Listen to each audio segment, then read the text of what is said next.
everybody. Good morning. I just signed a request to Congress for critical security, economic, and humanitarian assistance to help Ukraine continue to counter Putin's aggression and at a very pivotal moment. We need this bill to support Ukraine in this fight for freedom, and our NATO allies, our EU partners, they're going to pay their fair share of the cost as well, but we have to do this. We have to do our part as well, leading the alliance. The cost of this fight is not cheap, but caving to aggression is going to be more costly if we allow it to happen. We either back Ukrainian people as they defend their country, or we stand by as the Russians continue their atrocities and aggression in Ukraine. Every day the Ukrainians pay for the price, and the price they pay is with their lives for this fight. So we need to contribute arms, funding, ammunition, and the economic support to make their courage and sacrifice have purpose so they can continue this fight and do what they're doing. It's critical this funding gets approved and approved as quickly as possible. You know, long before Russia launched its brutal invasion, I made clear how the United States would respond, predicted they would invade, and they surely did. We said we'd not send U.S. troops to fight Russian troops in Ukraine, but we would provide robust military assistance and try to unify the Western world against Russia's aggression. I said I would impose powerful sanctions on Russia and that we destroy this myth that somehow they can continue to move without the rest of the world acting, that we deploy additional forces to defend NATO territories, particularly in the east along the Russian and Belarus borders. That's exactly what we said we would do, and we did. But despite the disturbing rhetoric coming out of the Kremlin, the facts are plain for everybody to see. We're not attacking Russia. We're helping Ukraine defend itself against Russian aggression. And just as Putin chose to launch this brutal invasion, he could make the choice to end this brutal invasion. Russia is the aggressor. No ifs, ands, or buts about it. Russia is the aggressor, and the world must and will hold Russia accountable. Russia's continued assault is yielding immense human cost. We've seen them leave behind horrifying evidence of their atrocities and war crimes in the areas they try to control. And as long as the assaults and atrocities continue, we're going to continue to supply military assistance. And I might note parenthetically, you know, there's a dinner this weekend, Celebrate the Press. Think of what the American press has done. The courage it's taken to stay in these war zones. The courage it's taken to report every single day. I've always had respect for the press, but I can't tell you how much respect I have watching them in these zones where they're under fire, risking their own lives to make sure the world hears the truth. Imagine if we weren't getting that information. It'd be a different world. It'd be a different circumstance. In the past 2 months, Russia launched its brutal attack and has moved weapons and equipment to Ukraine. We've moved weapons and equipment to Ukraine in record speed. Thanks to the aid we provided, Russian forces have been forced to retreat from Kyiv. Doesn't mean they're not going to try to come back, but they've retreated thus far. We've sent thousands of anti-armor, anti-missiles, helicopters, drones, grenade launchers, machine guns, rifles, radar systems. More than 50 million rounds of ammunition. The United States alone has provided 10 anti-armor systems for every Russian tank that is in Ukraine, 10 to 1. We're providing Ukraine significant, timely intelligence to help them defend themselves against the Russian onslaught. And we're facilitating a significant flow of weapons and systems to Ukraine from our allies and partners around the world, including tanks, artillery, and other weapons. That support is moving with unprecedented speed. Much of the new equipment we've announced in the past 2 weeks has already gotten to Ukraine, where it can be put to direct use on the battlefield. However, we've almost exhausted what we call, the fancy phrase, the drawdown authority that Congress authorized for Ukraine in a bipartisan spending bill last month. Basically, we're out of money.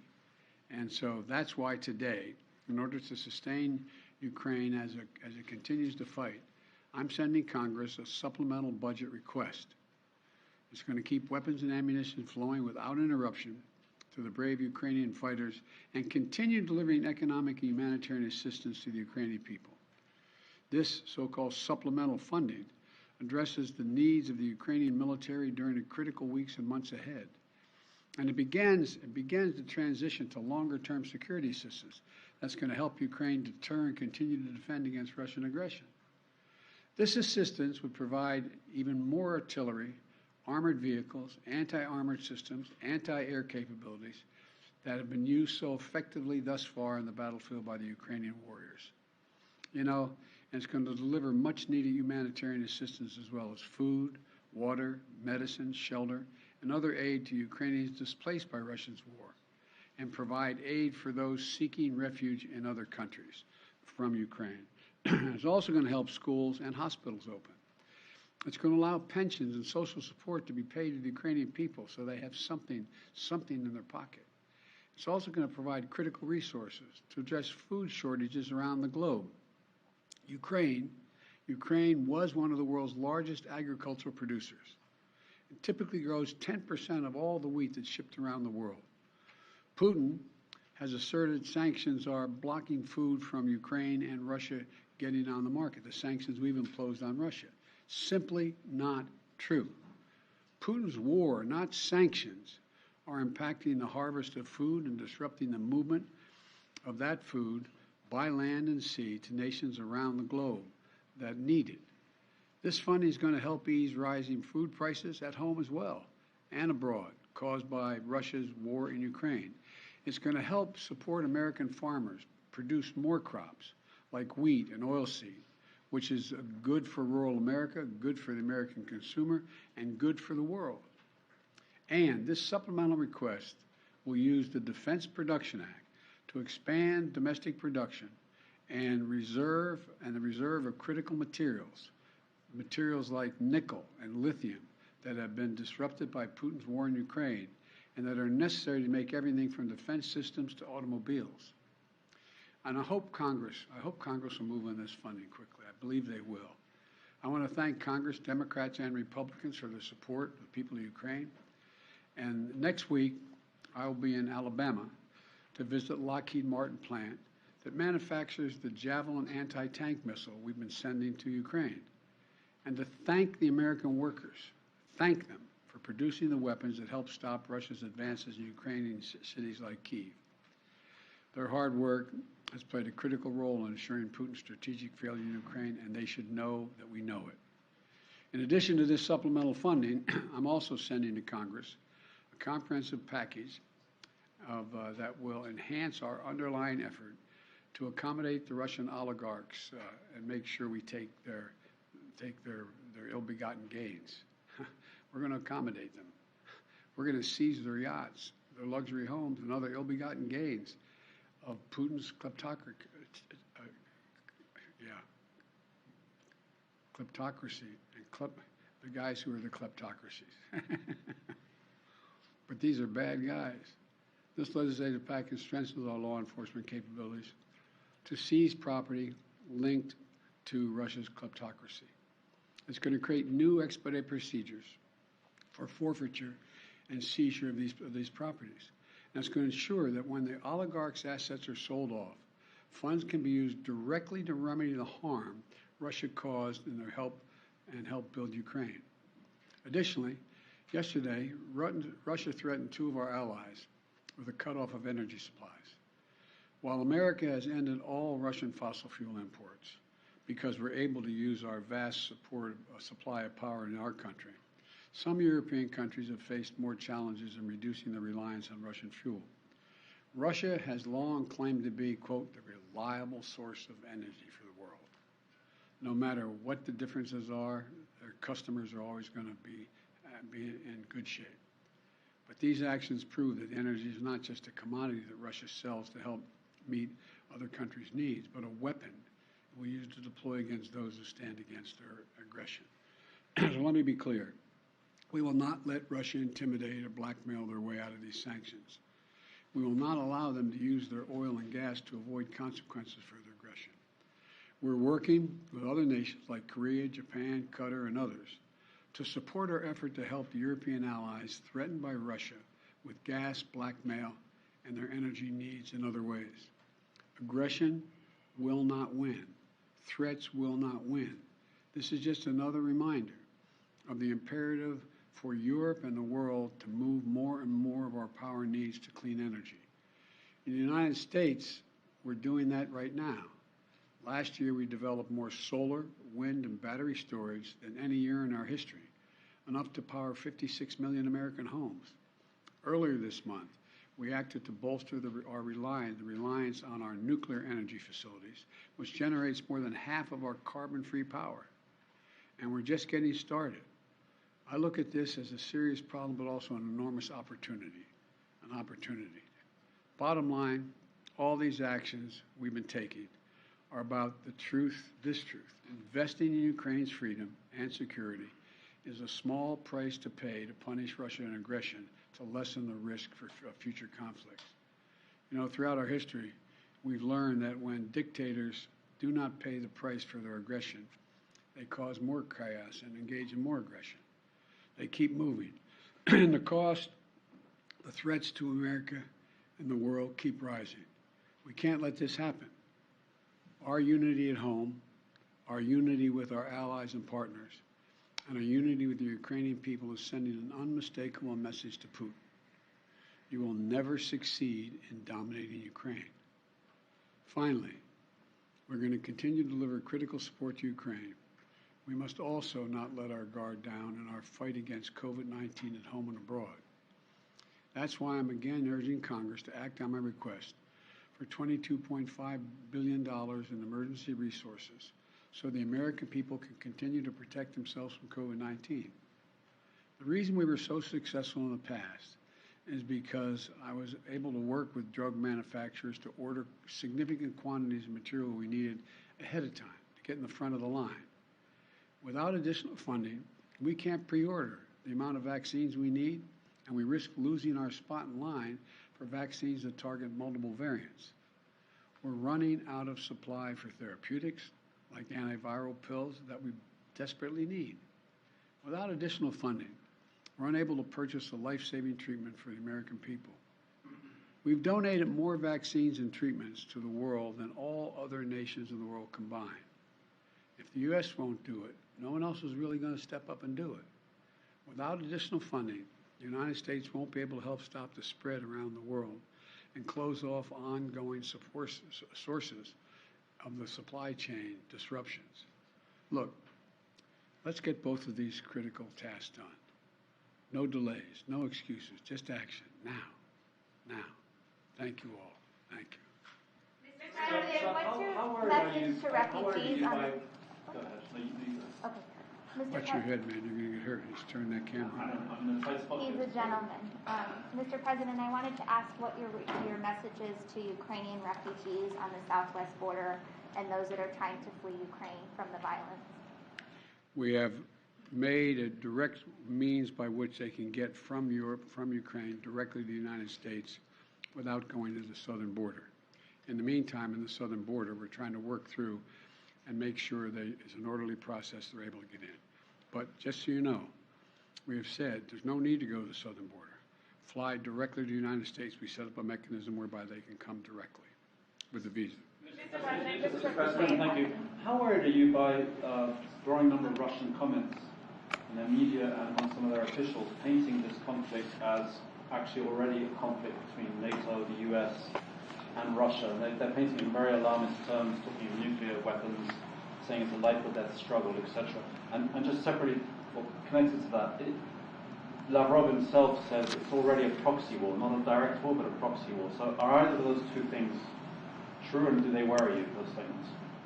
They're not true. They do concern me because it shows the desperation that Russia is feeling about their abject failure in being able to do what they set out to do in the first instance. And so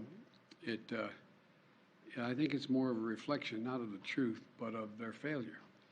And so instead of saying that the Ukrainians equipped with some capability to resist Russian forces are doing this, they've got to tell their people the United States and all of NATO is engaged in taking out Russian troops and tanks, etc. So it's number one, it's an excuse for their failure. But number two, it's also, if they really mean it,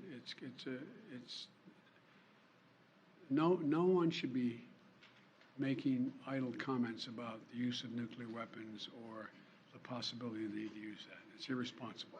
Mr. President, on that, Mr. President, Russia. Mr. President, back on the border, Title 42, a number of your Democratic friends are pressuring the White House to maintain that policy.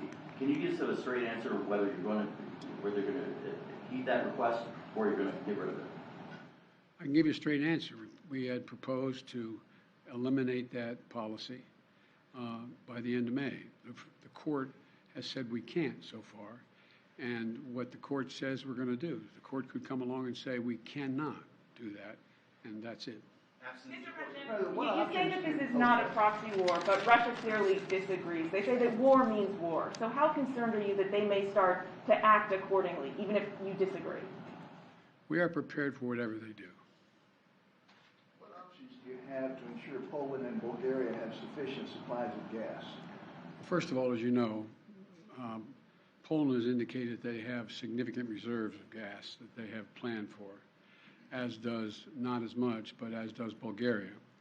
And we have worked with our allies from Japan on to say that we may divert our sale of the natural gas that we're sending to those countries and divert it directly to Poland and Bulgaria. So that's as much as I can tell you right now. Sir, how concerned are you about a recession, given the GDP report today showed a contraction of 1.4% in the fourth quarter? Well, I'm not concerned about a recession. And, I mean, you're always concerned about a recession, but the GDP, fell to 1.4%. But here's the deal: we're also had last quarter consumer spending and business investment and residential investment increased at significant rates, both for leisure as well as hard products. Number one. Number two, unemployment is the lowest rate since 1970. A record 4.5 million businesses were created last year. We're in a situation where we have a very different view than Senator Scott of Republicans who want to raise taxes on the middle-class families and want to include half the small business owners in that. So I think what you're seeing is enormous growth in the country that was affected by everything from COVID and the COVID blockages that occurred along the way. Now, you always have to take a look, and no one is predicting a recession now. Some are predicting there may be a recession in 2023. I'm concerned about it, but I know one thing, that if our Republican friends are really interested in doing something about dealing with the economic growth, and they should help us continue to lower the deficit, which we've done last year, over $350 billion. They should be willing to work with us to have a tax code that is actually one that works and everybody pays their fair share. And they should be in a position where you shouldn't be raising taxes on middle-class folks. You should be raising taxes on people who everyone acknowledges, and the vast majority of Republicans aren't paying their fair share. I've said it 100 times. You have, 50 major corporations of the Fortune 500 companies made $40 billion last year, didn't pay a single penny. No one under our proposal, making their $400,000 a year, will see a penny in their taxes go up, not one penny. Mr. President, about tying COVID aid to Ukraine aid. Do you think COVID aid and Ukraine aid should be tied together in legislation? Well, I don't care how they do it. I'm sending them both up. I mean, they can do it separately or together, but we need them both. Mr. President, Majority Leader Schumer said yesterday that you're, quote, getting closer to using executive authority to cancel up to $50,000 in student loan debt. Can you confirm that? What exactly are you looking to plan to do here in the coming You mean my spokesman said that? Majority Leader Schumer. Look, number one, first thing we did was reform the system that was in place that didn't work for anybody, that allowed people to write off debt if they engaged in public service. We have almost 1,785,000, don't hold me to the exact number, I'll get the number, 700 and some thousand have had debt forgiven, their whole debt forgiven because of their working in either as teachers or other means by which they qualify. And we continue to make that easier. Secondly, I am considering dealing with some debt reduction. I am not considering $50,000 debt reduction, but I'm in the process of taking a hard look at whether or not there will be additional debt forgiveness, and I'll have an answer on that in the next couple weeks. How high are you looking Thank you. Thank you, guys. Thank you. Thank you, guys. Thank you. Thanks. Thank you, Mr. President. Thank you, Mr. President.